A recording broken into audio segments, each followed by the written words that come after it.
Pero déjame abrazarte allí donde tú estás. Quiero saludarte y decirte una vez más, bienvenido a este fascinante encuentro de cada semana.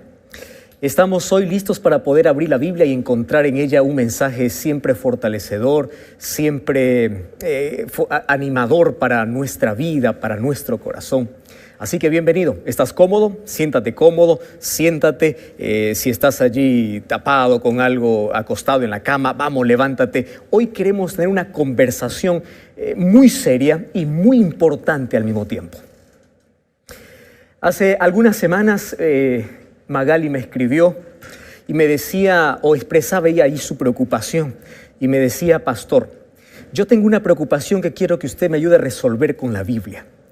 Y allí ella me comentaba que desde niña, desde pequeña, ella creía en Dios, ella iba a la iglesia siempre con papá, con mamá.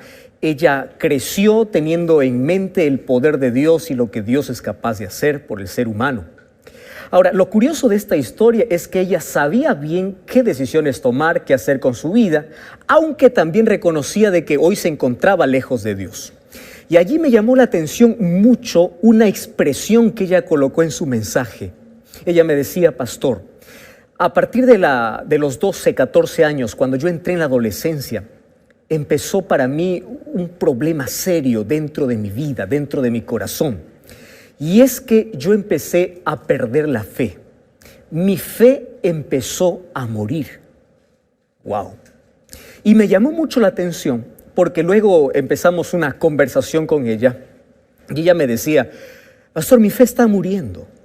Y yo sé, porque desde niña yo escuché este mensaje, escuché varias veces al pastor, al misionero, escuché a papá, a mamá, y uno de los versículos que yo aprendí era que a Dios le agrada que tengamos fe. Entonces yo soy consciente que yo no agrado a Dios. Y ella tomó el texto de Hebreos capítulo 11, versículo 6, donde decía: pero sin fe es imposible agradar a Dios. Y decía: ¿y cómo le voy a agradar, pastor? Mi fe se está muriendo, cada vez se está marchitando. Es más, a veces me comporto como una persona que no tiene fe, que ya no cree más en Dios. ¿Cómo puedo una vez más recuperar aquel verdor, aquel vigor, aquel asunto que antes ardía en mi corazón, que era como un fuego? Ahora siento que todo está muriendo. Y querido, yo creo que esa también debe ser tu preocupación. Yo no sé si fuiste cristiano desde niño, yo no sé si eres un cristiano que vas a alguna iglesia o de vez en cuando te acuerdas de Dios, pero por lo menos en el mundo todos tienen una noción y todos dicen creer en Dios. El problema es que el ser humano relaciona mucho la fe solamente con el conocimiento. ¿Ya te ha sucedido eso? Cuando alguien dice: ¿tú tienes fe?, tú inmediatamente respondes: claro, yo tengo fe porque yo creo en Dios. Un momento. Fe no solamente es creer en la existencia de Dios. Santiago 2:19 dice que el diablo también cree. ¿Estás escuchando? El diablo también cree. Ahora, eso no significa que él tiene fe en Dios y por eso agrada a Dios. El asunto es el siguiente. Tomando en cuenta el mensaje que envió Magali, decía: pastor, mi fe se está muriendo. Y allí abrió en mi mente una interrogación gigante. ¿Cómo muere la fe? Si bien es cierto, hay una sola manera de agradar a Dios y es mediante la fe, entonces yo debo preocuparme para que la fe siempre esté viva, ¿o no es así? Y bueno, yo puedo explicarte muchas razones o muchos factores, muchas situaciones, muchas circunstancias de cómo la fe puede morir. Sin embargo, vamos a abrir la Biblia y esto es un asunto de vida o muerte. ¿Está bien? Yo quiero que tú comprendas bien este asunto. ¿Por qué? Porque si no tienes fe, hagas lo que hagas, no vas a agradar a Dios. Tú puedes decir: yo doy limosna, yo soy buena persona, soy buen vecino, soy buen padre. Eso no sirve, ¿me entiendes? Si no tienes fe, hagas lo que hagas, es imposible que agrades a Dios. Entonces, es por eso que hoy debes tomar en cuenta este asunto. ¿Para qué? Para que tu fe esté viva. Ahora, la pregunta es: ¿cómo sé que mi fe está viva? Por ahí vamos a comenzar, ¿te parece? Entonces vamos a la siguiente reflexión. Mira, la fe, para que pueda mostrarse que está viva, tiene que ser demostrada. Si bien es cierto, En el libro de Apocalipsis capítulo 3, cuando Dios da un mensaje a la última iglesia, que es la iglesia de la Odisea, le dice: yo te recomiendo que compres oro. ¿Sabes qué significa el oro? ¿Qué representa el oro? El oro representa la fe y el amor. ¿Por qué? Porque a los cristianos del último tiempo, ¿qué les faltará? Fe y amor. Si tú te das cuenta, tú puedes visitar muchas iglesias, puedes conocer muchos cristianos que se desesperan por falta de fe, cristianos que son fríos por falta de amor. Entonces el mensaje de Dios es: quiero o te aconsejo que compres oro, y ese oro es fe y amor. Ahora, la pregunta es: ¿cómo sé que tengo fe y una fe viva? Entonces ya te mencioné que la fe tiene que ser demostrada. ¿Y cómo se demuestra la fe? Eso es una pregunta muy interesante. Ahora, presta atención acá. La fe se demuestra a través del fuego. ¿Comprendiste esto? ¿Qué significa? No existe fe a menos que no haya sido demostrada en una situación difícil de la vida. Tú puedes decir: yo creo en Dios porque te va bien, porque tienes trabajo, porque tienes familia, porque tienes estabilidad. Así es bonito creer en Dios, ¿o no? Claro que es lindo. Ahora, es diferente decir: creo en Dios aunque no tengo trabajo. ¿Te das cuenta? Eso es muy diferente. Es decir, yo creo en Dios aunque todo a mi alrededor sea un desastre, esté mal, no haya nada bueno para mí. Yo sigo creyendo en Dios. Ahora sí es una fe demostrada. Entonces, la fe, al ser demostrada, significa que tengo una fe viva. ¿Quieres para hacerte un ejemplo? Mira, un día los 3 amigos de Daniel estuvieron allí frente a una estatua que Nabucodonosor levantó y ordenó para que todos lo puedan adorar. Estos 3 amigos se quedaron en pie. Cuando allí Nabucodonosor llegó y dijo: ustedes no han entendido la orden. Si ustedes no se arrodillan la próxima vez, yo les voy a meter a un horno de fuego. ¿Comprendieron? Y estos muchachos tenían tanta fe que le dice Nabucodonosor: ahorra tu tiempo, ahorra tus palabras, porque queremos que sepas algo. No adoraremos tu imagen. Pastor, ¿dónde está la fe? Aquí te demuestro la fe. Ellos dijeron así: no adoraremos tu imagen, y si nos quieres meter al horno de fuego, nosotros vamos para allá. Qué interesante, eso es fe. Es decir, ellos no dijeron: bueno, como Dios está conmigo, Dios debe evitar el horno. No, ellos dijeron: si Dios quiere librarnos, Él lo hará. Pero si no, nosotros somos capaces de poder entrar al horno, pero no negociar nuestra fe. ¡Qué maravilla! Querido, es en el horno donde se demuestra la fe. Y mira, Dios muchas veces no va a evitar que tú entres al horno. Dios permitió que estos 3 muchachos ingresen al horno. ¿Dónde estaba la demostración pública? Es que Jesús mismo vino a acompañarles allí en el horno de fuego. Es por eso, cuando estés allí en situaciones difíciles, mantente firme, ten fe, sigue creyendo, levántate, ten ánimo. Tú no estás solo, Dios está contigo. Ahora, si la fe es probada y si la fe es demostrada, viene la otra pregunta: ¿cuándo empieza a morir la fe? Entonces, para responder esta pregunta, primero quiero vamos a hacer un análisis muy breve. ¿Tú sabes cómo se puede medir la fe? No se mide con 1 centímetro, no, tampoco con una taza, no. ¿Sabes cómo se mide la fe? La fe se mide por el tiempo. ¿Comprendes este asunto?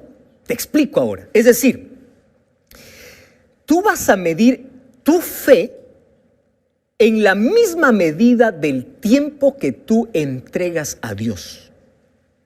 Tú no puedes decir: yo tengo fe en Dios, pero no hablo con Dios a través de la oración. Eso no es fe, querido. Tú no puedes decir: yo tengo fe en Dios, pero no tengo tiempo para abrir la Biblia. Eso no es fe.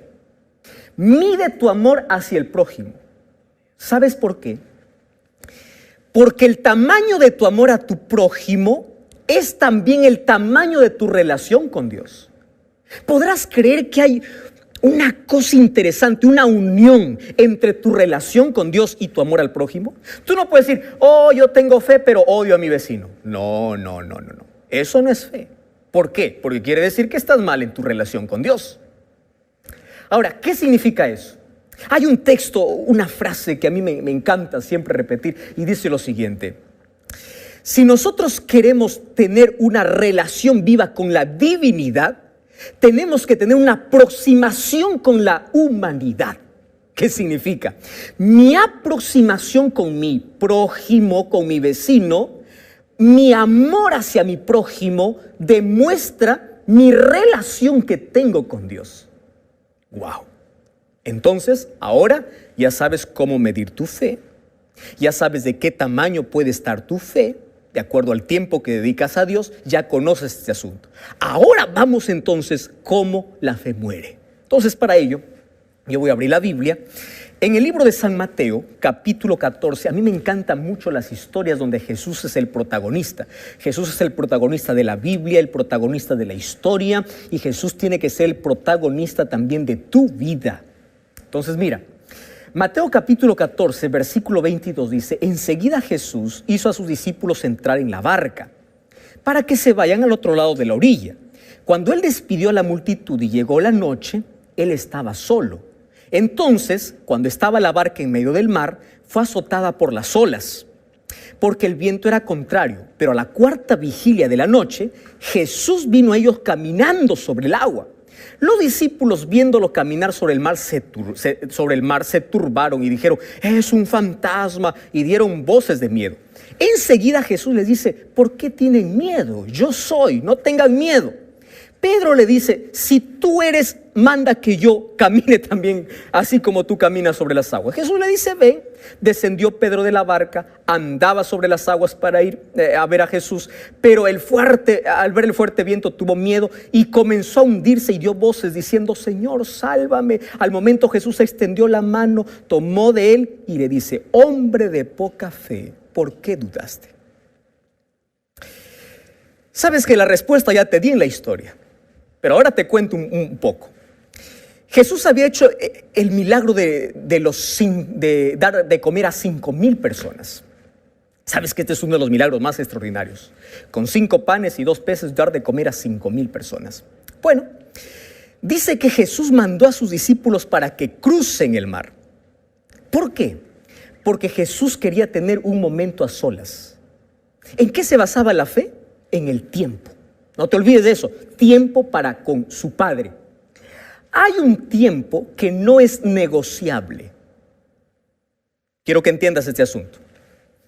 Cuando hablo de un tiempo que no es negociable, estoy hablando de ese tiempo que debes tener con Dios. Es decir, ese tiempo no se negocia. Tú puedes decir: pastor, yo estoy cansado, trabajo mucho, estoy agotado, no tengo tiempo. Mira, el tiempo que no se negocia es el tiempo para con Dios. Jesús no estaba dispuesto a negociar por nada del mundo el tiempo con su Padre. Es por eso que él se quedaba a solas y oraba. Es por eso que él hacía grandes milagros. Tú puedes decir: pastor, es que Jesús hacía milagros porque Jesús era Dios. Sí, Jesús era Dios. Pero cuando estaba aquí en la tierra, él nunca usó su divinidad. ¿Me estás comprendiendo? Salvo algunas ocasiones, pero él nunca estuvo aquí diciendo: yo hago esto porque soy Dios. No, él me enseñó a hacer cosas grandes porque tenía una relación con su Padre. Eso es lo que me enseñó Dios. Me enseñó Jesús. Los discípulos estaban allí en alta mar y se levantó una tormenta. Y ya sabes que la fe se demuestra no cuando el mar está tranquilo, sino cuando el mar está bravo. ¿Comprendes? Es decir, la fe se demuestra cuando hay crisis. La fe se demuestra cuando tienes problemas. La fe se demuestra cuando eres despedido del trabajo, cuando ves que tu barquita está a punto de hundirse en ese océano y no sabes qué hacer. Allí se demuestra la fe. Y los discípulos tuvieron miedo. Recuerda que ellos eran pescadores, conocían mucho del mar, sabían nadar, pero ellos se empezaron a desesperar porque Jesús no estaba con ellos. Ahora, dice que ya estaba avanzada la noche y para colmo ven que allí en medio del agua aparece un fantasma. Bueno, ellos lo llamaron fantasma, pero no era un fantasma, era Jesús. Y aquí me enseña otra lección importante. Los seres humanos podemos estar pasando por las olas más gigantes de esta vida, pero Dios tiene poder sobre las olas. Dios puede caminar sobre la tormenta. Dios tiene el control de la situación. ¡Qué grande y qué maravilloso es el poder de Dios! Y tú tienes que estar feliz por eso, porque si Dios es tu Padre, quiere decir que no importa si hay olas, huracanes, tormentas, terremotos, no importa, decía David, aunque la tierra se mueva, yo no tengo miedo porque mi confianza está en Dios. Todos están desesperados allí con miedo de morir y Jesús está tranquilo, Él está caminando, Él camina sobre las situaciones, sobre aquello que te da miedo. Jesús mira desde arriba y dice, yo tengo el control de todo. ¿Por qué te desesperas? ¿Por qué estás llorando? Yo tengo el control de todo. Ahora, la primera palabra de Jesús es, no tengas miedo. ¿Qué es el miedo, querido? Se define miedo como la falta de seguridad y la falta de confianza. Es decir, el ser humano empieza a tener miedo cuando deja de confiar. ¿Recuerdas cuándo inició el miedo? Allí en el jardín del Edén. Adán cuando cometió un pecado, cuando desobedeció a Dios, dice que se escondió y le dice, Señor, yo tuve miedo. Es decir, la primera sensación, el primer hombre que sintió miedo en la historia.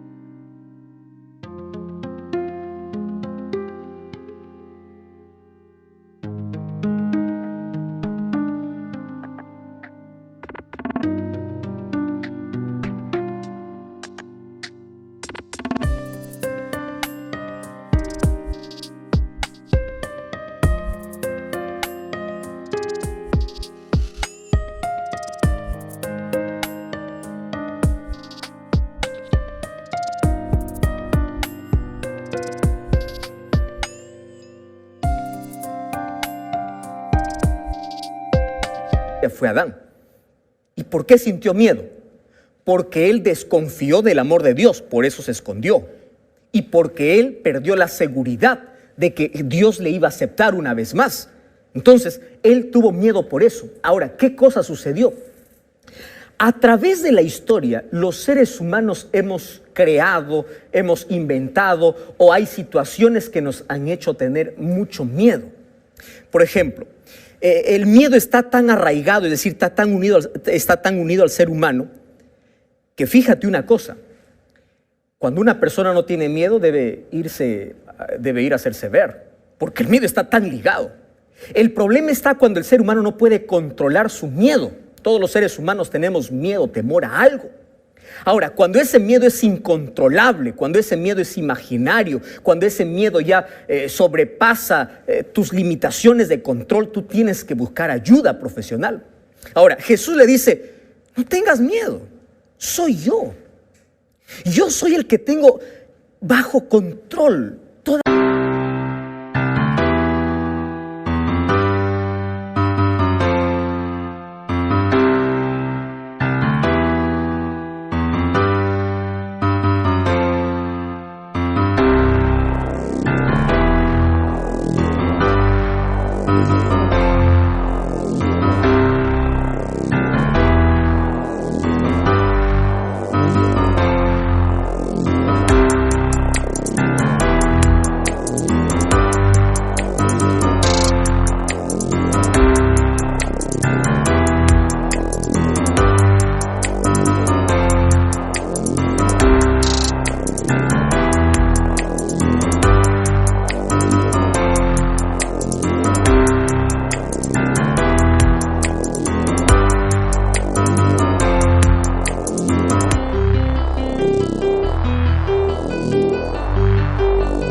Las situaciones, aquello que a ti te da miedo, yo lo veo como algo tan simple, porque yo soy Dios.